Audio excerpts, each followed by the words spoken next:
সরকারের পুরো সিন্ডিকেট এই মাদকের সাথে জড়িত। লক্ষ লক্ষ কোটি টাকার ব্যবসা তারা নিয়ন্ত্রণ করে। সমাজকে তারা স্থিতিশীল থাকতে দেয় না, কারণ মাদক যারা গ্রহণ করে তারাই তাদের চালাবেলা আর শিষ্য হয়। মাদকের কারণে একটা সমাজ কাঠামো, পরিবার কাঠামো, ব্যক্তি কাঠামো ধ্বংস হয়ে যাচ্ছে। এরপরে এইটাকে মডার্নাইজেশনের সিম্বল বানিয়েছে। ইসলাম যেটাকে হারাম ঘোষণা করেছে, নিষেধ করেছে, সেটা কোশ্চিনকালেও মডার্নাইজেশনের সিম্বল হতে পারে না। ইসলামের এগেইনস্টে গিয়ে জাতিগতভাবে তারা নিজেদেরকে ধ্বংস করে ফেলছে, হিতাহিত জ্ঞান হারিয়ে ফেলছে। ওয়েস্টার্ন সোসাইটি গুলোতে কাছে যান, সন্তান ঘরের ভিতরে, কন্যা সন্তান তার বাবার কাছে নিরাপদ না, মা তার সন্তানের কাছে নিরাপদ না। সেই পরিবার কাঠামোগুলো আজ আইয়ামে জাহেলিয়াতের চাইতেও চূড়ান্ত পরিণতির দিকে চলে গিয়েছে। বাংলাদেশকে তিলে তিলে সেই ব্যবস্থাপনার দিকে যারা ঠেলে দিতে চায় তাদেরকে আমরা ধিক্কার জানাই। ইসলামী ছাত্র শিবির তাদের বিরুদ্ধে অবস্থান নিয়েছে। ওই ইসলামী ছাত্র শিবিরের সাথে যে লক্ষ লক্ষ শিক্ষার্থী আছে, যে কোটি কোটি শিক্ষার্থীকে আমরা বিদায় দিয়েছি আমাদের এই সংগঠন থেকে, বুক ফুলিয়ে বুকে হাত দিয়ে ইসলামী ছাত্র শিবির বলতে পারে এই সমাজ ব্যবস্থার সবচেয়ে আদর্শ, সবচেয়ে সুশ্রী, সবচেয়ে সুষমবর্ণিত মানুষ ইসলামী ছাত্র শিবির এই সমাজ ব্যবস্থার জন্য উপহার দিতে সক্ষম হয়েছে। এই জন্য ইসলামী ছাত্র শিবিরের উপরে তাদের এত রাগ। ড্রাগের কোটি কোটি টাকার ব্যবসা, ডিলারশিপ সব ধ্বংস করে দিচ্ছে। ক্যাম্পাস গুলো যেখানে ছাত্র সংসদ হয়েছে, ঢাকা বিশ্ববিদ্যালয়ে, আমরা বলছি মাদকের বিরুদ্ধে আমরা অভিযান চালাবো। একটা কমিউনিটি আমাদের বিরুদ্ধে লেগে গেছে, বামপাড়ায় আগুন ধরে গেছে।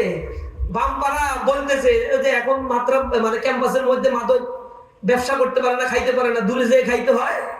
হাতে গা লাগছে। আমরা বলছি এই ক্যাম্পাসে চলবে না, দূরে যেয়ে খেয়ে আসলে খাও, নিজে মরো মরো, 10 জনে নিয়ে মরবা না।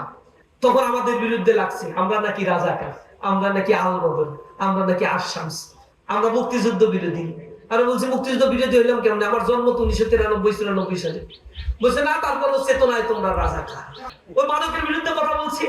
সিলেটের ডিসি কে প্রত্যাহার করছে কি কারণে? মাদকের বিরুদ্ধে জিরো টলারেন্স নীতি গ্রহণ করেছে এবং বলছে মাজারে কোনো মাদক চলবে না। একদিনের ব্যবধানে তাকে স্যাক করা হয়েছে। সরকারের পুরো সিন্ডিকেট এই মাদকের সাথে জড়িত।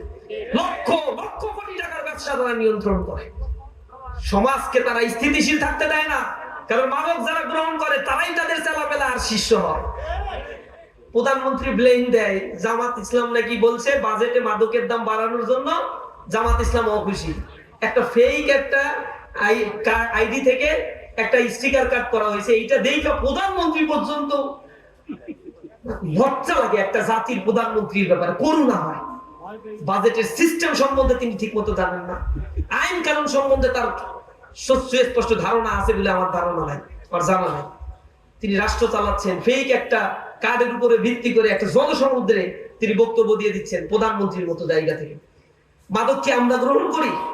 মাদকের ওই যে সংসদে দাঁড়িয়ে একজন এমপি অধ্যাপক মুজিবুর রহমান নায়েবে আমির জামাতের, তিনি বলছেন যে মাননীয় স্পিকার, মাদকের দাম বাড়ায় মানে আমরা অসন্তুষ্ট না, কারণ আমাদের এই জায়গায় কেউ মাদক খায় না, মাদক খায় ওই পাশে তারা ওনারা, সুতরাং আমরা খুশি হওয়ার কোনো কারণ নাই। মিথ্যা বইলা জাতিকে আর বিভ্রান্ত করার দরকার নাই। মাদকের ব্যবসা সিন্ডিকেট কারা নিয়ন্ত্রণ করে সাতক্ষীরার জনগণ তা জানে না।